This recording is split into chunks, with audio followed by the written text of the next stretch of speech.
जय माता जी। Good morning. कैसे आप लोग? आशा करते हैं स्वस्थ होंगे, मस्त होंगे। मैं भी ठीक हूँ।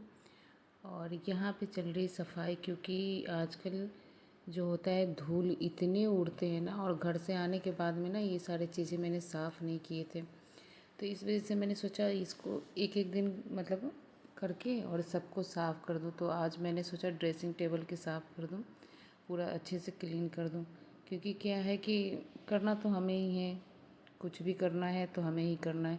इसका कोई मोल नहीं है। आप जितना भी कर सकते हो, ससुराल में जब आ जाओ ना तो आप जितना कर सकते हो, मतलब आप बेड पे जाते समय भी आपको याद आता है कि ये काम बाकी है, लेकिन इसका कोई मतलब नहीं है कि हम कितना एफ़र्ट डाल रहे। वही जब हम लोग शादी जब हमारी नहीं हुई थी, तब हम 1 से 2 या मतलब 3 काम अगर कर दिए तो हमारे माँ बाप इतने खुश हो जाते थे कि आज इसने एक एक्स्ट्रा काम किया है। यहाँ पे हमारी कोई वो नहीं है, मतलब हमारी मेहनत का कोई क्या बताऊँ क्या नहीं बताऊँ, समझ में नहीं आता है क्या बोलूँ क्या नहीं बोलूँ।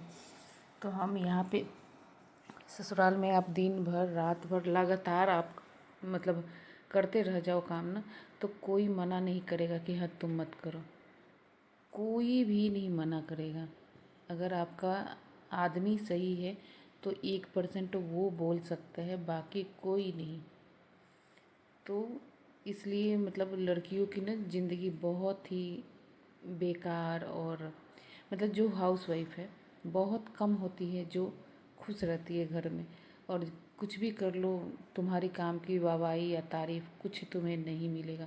तुम्हें और नहीं तो गाली ही मिलेगी, बद्दुआ ही मिलेगी। तो मेरी ये सोच है, और मैंने देखा है और मेरे साथ कभी कभी ऐसा होता है। इस वजह से मुझे उतना अच्छा नहीं लगता है ससुराल। पता नहीं लोग शादी क्यों करते हैं। मुझे तो कभी कभी ये लगता है कि शादी होनी ही नहीं चाहिए। ऐसे परिवार में जाने से अच्छा है ना करो शादी। लेकिन जब इंसान को पता नहीं रहता है कि हाँ हमारे नसीब में क्या है क्या नहीं है। एक तो जिसको लव मैरिज होती है उसकी तो बात ही छोड़ो, जिसकी अरेंज मैरिज होती है उसकी तो समझ लो कि मतलब क्या बताऊँ। शादी के मैटर पे तो बहुत ही खतरनाक मेरे ओपिनियन में।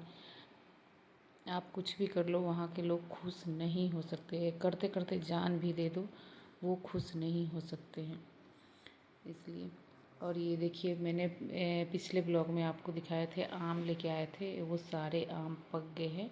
तो ये देखिए कितने अच्छे दिख रहे हैं। ये मैंने पानी में भिगा रखा है इसको खाने के लिए, और इसको रख दूँगी फ्रीज में ताकि ये जल्दी से ख़राब ना हो। और ये सारे और भी थे मतलब वो थोड़ा कम पके हुए थे, तो उसको मैंने फिर से बोरे में बांध के और रख दिया। उसके बाद में मैं आ गई झाड़ू पोछा करने। और मतलब आजकल धूल वूल की वजह से ना डेली मतलब झाड़ू पोछा करना ही है। और इससे पोछा लगाने से ना वो कुछ ज़्यादा फ़र्क नहीं पड़ता है। बस ये है कि एक दिन के लिए ठीक है, लेकिन जब आप हाथ से लगाओगे ना तो आप एक दिन छोड़ के भी लगाओगे तो बहुत ही अच्छा होता है। लेकिन क्या है कि आजकल बैठने का मन नहीं है, कोने कोने में घुसने का मन नहीं है, तो फैशन हो गया है ये सारी चीज़ करना। तो सब मतलब घर में है तो यूज करना ही है। अब जिस दिन टूट जाए उस दिन अब नहीं करेंगे यूज।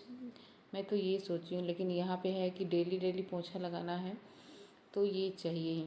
एक तो हमारी जब बच्चे होते हैं उस टाइम जो हमारे रीढ़ में इंजेक्शन जो लगती है ना वो इतनी ख़तरनाक होती है ना कि मतलब हर मौसम में दर्द करता है, हर मौसम में दर्द करता है। और उसके बाद में मैं नहा वहा के आ गई यहाँ पे किचन में चावल दाल बनाने। और इतनी गर्मी है, इतनी गर्मी है ना, मतलब भगवान जाने कहाँ से इतनी गर्मी आई है। पता नहीं ये मतलब इस साल इतनी गर्मी क्यों हो रही है अब, कि हम यहाँ पे नए हैं इस वजह से ये गर्मी इतना हमें लग रहा है। क्योंकि जब हम हल्द्वानी में थे तो हमें इतनी गर्मी नहीं लग रही थी, इतना महसूस नहीं। यहाँ पे तो समझ लो अगर दिन है, दिन के 9-10 बजे के बाद में ना पंखा का कोई सवाल ही नहीं है। एसी चलाओ नहीं तो कूलर चलाओ, तभी तुम्हारे मतलब शरीर में ऐसा लगता है कि हवा लग रहा है, नहीं तो नहीं। ना कुछ खाने का मन कर रहा है ना पीने का, लेकिन थोड़ा थोड़ा तो मतलब बच्चे हैं तो उनके लिए तो बना, उनको तो गर्मी ठंडी से कोई फ़र्क नहीं पड़ता है। उनको टाइम पे हर चीज़ चाहिए। और दोनों है हमारे, मेरे तो समझ ले दोनों एक से काल हैं। उनको खाना है तो खाना है, कोई मतलब नहीं ठहरा है तुम्हारी तबीयत ख़राब है चाहे कुछ भी है, क्योंकि दोनों छोटे हैं, उनको क्या पता है कि हाँ माँ की तबीयत ख़राब है चाहे कुछ भी। तो मन थोड़ा सा उदास रहता है, तो मतलब कुछ भी करने का मन नहीं करता है, कुछ भी करने का मन नहीं करता है, लेकिन बच्चों के लिए तो हमें करना ही पड़ेगा। तो ये मैंने छोटी सी वीडियो इसलिए बनाई थी क्योंकि अब बनाने का मन नहीं कर रहा है। मेरी प्रॉब्लम आप लोगों की थोड़ी थोड़ी पता है, मैं ज़्यादा कुछ शेयर नहीं करती हूँ, क्यों झूठ मूठ का वो करने के लिए। तो इसलिए तो यहाँ पे एक तरफ मैंने दाल रख दिया है, फिर मैंने चावल भिगो के धो के रख दिया, क्योंकि मैं चावल जो बनाती हूँ वो भगोने में ही बनाती हूँ। और इनको मैंने दिया था पढ़ने के लिए। पढ़ने के समय ये दोनों ऐसे लड़ाई, ये देखो इसकी, देखो इसकी, देखो मुंह देखो कैसे बना रही है। अगर ये पढ़ने बैठ बोल देंगे ना पढ़ने के लिए, ये इतनी बदमाशी करती है, ये इतनी सी है बित्ती सी लड़की, इतनी बदमाशी करती है, उसको कुछ समझती नहीं है, बार बार उसको परेशान करती है, छेड़ती है, इतनी बदमाशी करती है। और इसको ठंडा लगता है या इसको, और इसको गर्मी लगती है। बैठेंगे एसी वाले ही कमरे में, ये एसी चलाने के लिए बोलेगी, वो बंद करने के लिए बोलेगा, और उसका नाक जाम हो जाता है जल्दी ही। जब इसको ठंडा होता है ना तो इसका नाक जाम हो जाता है, तो ये बोलता है बंद कर दो, और ये बदमाशी करती है। तो किसके किसके बच्चे ऐसे हैं बताना। और गर्मी तो क्या बताऊँ, गर्मी का तो कुछ कहना ही नहीं है। और मैं थोड़ा आजकल बहुत ही डिस्टर्ब चल रही हूँ, इसलिए मेरा मन नहीं कर रहा है वीडियो बनाने के लिए। ये देखिए बाय बोल रही है। तो चलिए मिलेंगे अब नेक्स्ट वीडियो में, तब तक के लिए जय माता जी। मिलते हैं नेक्स्ट वीडियो में।